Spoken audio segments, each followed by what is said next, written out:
Okay, so I just watched episode 6. I think we all knew that this is gonna be what happened. It wasn't gonna be any better than episode 5 because episode 5 was straight fire. So, surprise, surprise, it was not topping episode 5. But it was still very good, and I think there was a lot of cool stuff that I liked in this episode, and it still surprises me. How is this show every week surprising me? Even when I think I know where it's gonna go. Like, this is Lifedeath Part 2.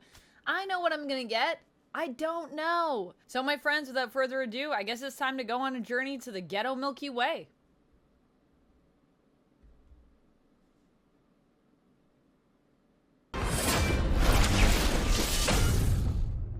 All right, before we jump into this, fair warning, spoiler warning, we're going to be talking about episode 6, spoilers, other than Ghetto Milky Way, which I loved.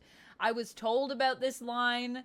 I knew it was coming, but I was not expecting that I was going to get it there because I really did not think we were going to Shi'ar space. This episode, what happened? The Shi'ar have been building up in the intro each time. We've been getting more and more Shi'ar.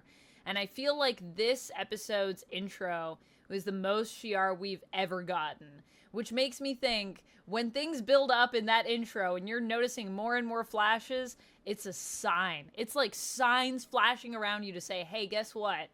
This is about to happen. I think what I liked about this too is that unlike the Motendo episode where we had Motendo and Lifedeath Part 1 and it was kind of two stories that were just split up, sort of very divided between, but just more than half of the episode was Motendo, and then we had a few minutes that was Lifedeath Part 1.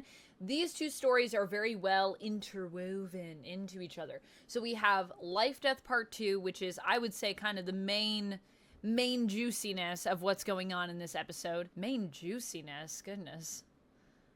Listen to me. Listen to myself. I say these things. I don't write this down. This is me speaking off the top of my head. I do think that the Shi'ar elements, though, of the episode with Charles and Lilandra were very well interwoven into what we had with Lifedeath. And we're kind of seeing these journeys that both Charles and Storm are on, where Storm is facing her fears with the Adversary and with Forge, having to confront her identity and the things I think that scare her about who she is and what that means in the greater scheme of the world. And we have Charles, who is kind of fighting to be seen, I think, as who he is. So once again, we're playing a lot with the idea of identity in this show, and I kind of love it. Like, I'm super here for all of those journeys. Also, we get a really amazing Storm moment in this episode. Goodness, it was so good. Just getting to see Storm come into her power, seeing her have to confront her claustrophobia. Also, this idea of the fear of what it is to live. I loved when the Adversary basically called her out on that, and she says, I'm not afraid of death. And the Adversary says, no, you're afraid of living. And I was like, that is Storm to a T. How does this show just get people so well? The writing is so good. Why is this writing so good? It's like hurting me. It's hurting me to know that there might be a time when it'll end. Let's not linger on that because we don't know what's going to happen. We know we're getting the rest of this season. Beau DeMayo, I did a video on his statement that he did on episode 5 if you haven't seen it, but just from that, one of the things that I mentioned is he was on Twitter and he was saying 8 to 10 is his big one for this season in terms of the story that we're going to get. So 8 to 10 is when it gets really crazy. And we have that to look forward to. We have season 2 because I believe he finished writing season 2. If we're continuing on sort of with this writing, he is the main lead writer, although there are obviously some co-writers, but I would say some of the strongest stuff so far has still been the episodes where he is just credited, I believe, as a writer. I don't know if there was also a team of writers, but that's just what I've seen for credits, so feel free to correct me if I'm wrong here on any of these writing credits, but yeah, I'm loving the writing. I don't want it to end, but I am enjoying it while we have it. I have faith that we're going to be going to some good places with X-Men because of what we're seeing here and clearly how well understood the characters are, including Charles. Seeing Charles in this episode and seeing him just behave the way he does, I understand, Professor X, you need to go to your X-Men. I get it. But Charles, please. Charles is always going on about his X-Men. And I'm like, my guy.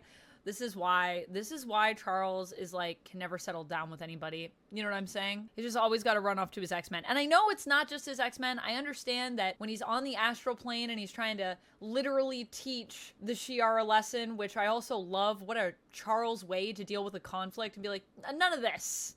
I'm gonna use my powers to send us to the astral plane. Let's all sit and have a lesson. Let me teach you things. I know it's also about mankind, because when he is in that astral plane classroom, I guess, he has that vision, and it's not just about Gambit. It's not just about the X-Men.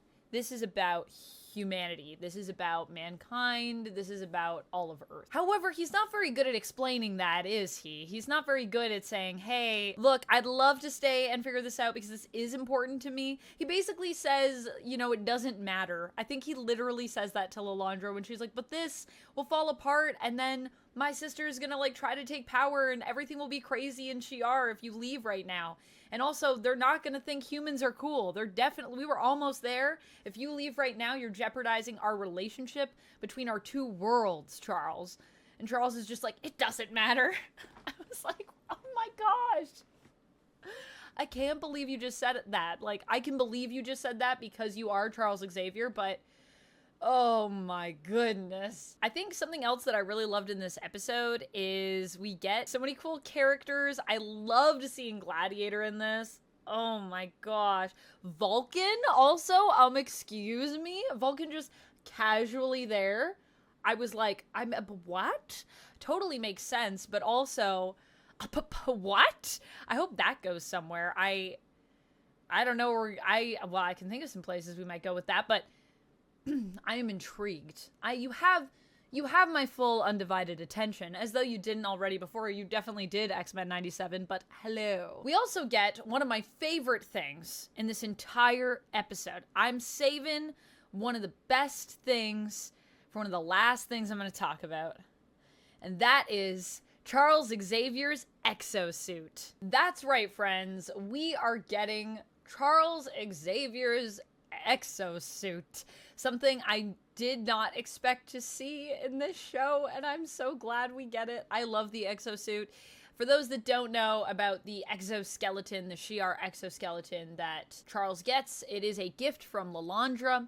It allows him to walk. Of course, his legs, they don't fix his legs in Shi'ar space, FYI, and, you know, yeah, that makes a lot of sense. They heal him, but he still can't walk, but he does get this exoskeleton that Lilandra gives him so he can walk around. And in the comics, it actually requires a lot of focus from Charles's mind to use the exoskeleton, to the point that I believe it's during Fatal Attractions that, like, Jean has to, like, help him walk. Like, he needs Jean around, I think, to, like, boost his psychic mind just so he can walk around. I believe it makes its first appearance in X-Men issue number 25, and I love it. For some reason, when I imagine the exosuit, I just imagine Charles walking around like this.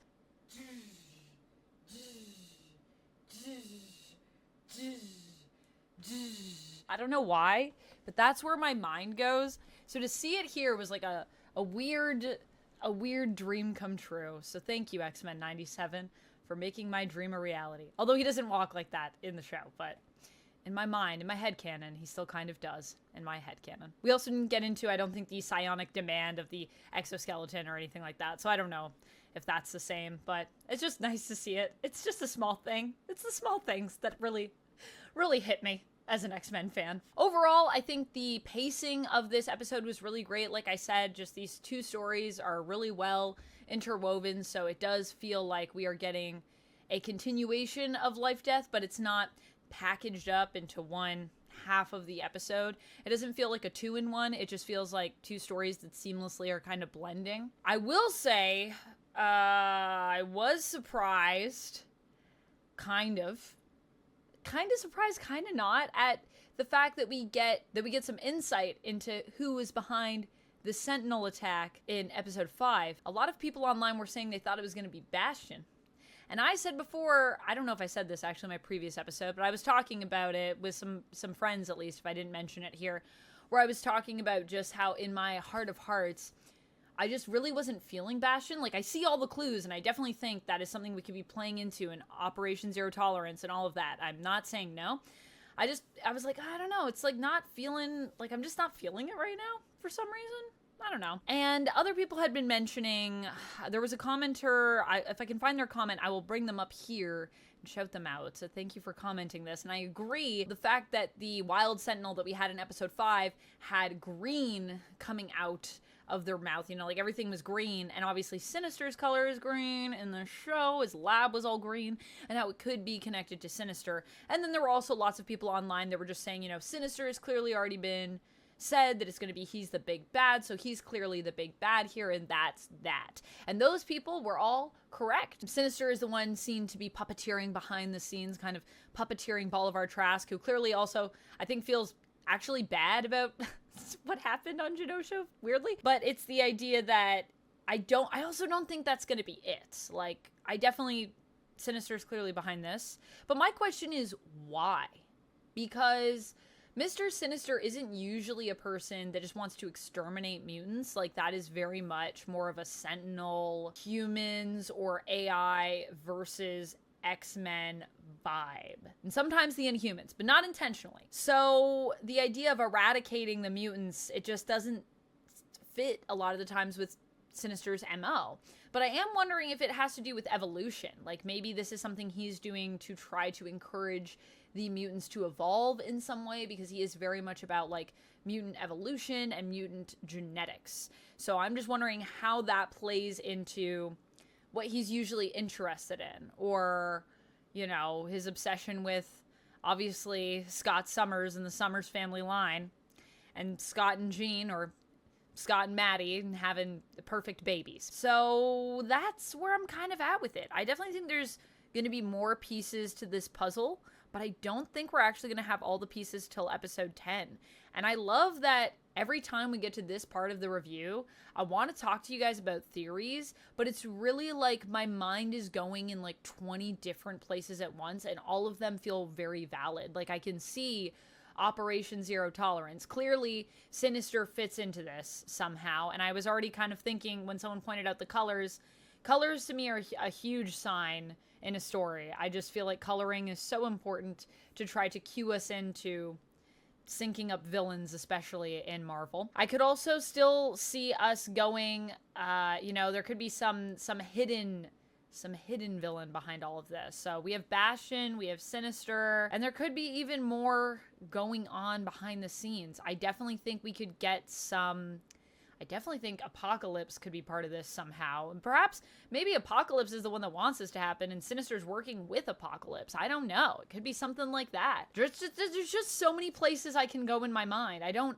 know what's going to happen next. I thought I was just going to get Lifedeath Part 2, and yet I got Lifedeath and the love story of Lilandra and Professor X, and why maybe Professor X just shouldn't date right now, because he's got a lot of stuff to figure out with the X-Men. And I'm very into that, so I cannot wait to see where it goes next. Overall, I think I would give this episode a very solid 8 out of 10. Maybe like 8.5. Maybe 9. I don't know. I'm gonna say 8.5. I have to give it that bump up just because the Storm moments were so amazing. I love seeing Storm confronting her fears. I love that we had the claustrophobia, her sort of relationship and thoughts around death in this episode, and just that empowerment. And of course, we're getting that classic costume back for Storm, and I just love it. I mean, I love the Mohawk too, don't get me wrong. I like both these looks. But it's interesting because I did see people saying online they didn't like the Mohawk, and not because, like, it's a Mohawk, but more just because they felt that story for Storm is a very much Storm coming into her own, this kind of transitionary period. It's about her own journey and her own growth, and they just felt that the look wasn't really connected to that in X-Men 97. And I'm so glad, because it feels like we actually did get to see that connection, because the Mohawk isn't just a style choice now, it is... She does go on a journey of self-discovery, and she does come out of it sort of in this classic costume back into kind of who she is. And we get to see in this episode that Storm was, I think, feeling lost in some ways. She was just kind of, you know, hiding it, as a lot of people do. We try to protect our friends from our own stuff thinking that's necessary when clearly it's not. Storm just needed help, and she just needed to, I think, trust herself a bit more and maybe trust the world a little more. Maybe that's what we all need to do. Well, friends, that's it for this one. I hope you really enjoyed this episode. I know I did. Can't wait to talk to you next week. It's gonna be crazy. I already know. And I can't wait to get there. And until then, as always, let me know your thoughts and stay nerdy, friends. See you soon.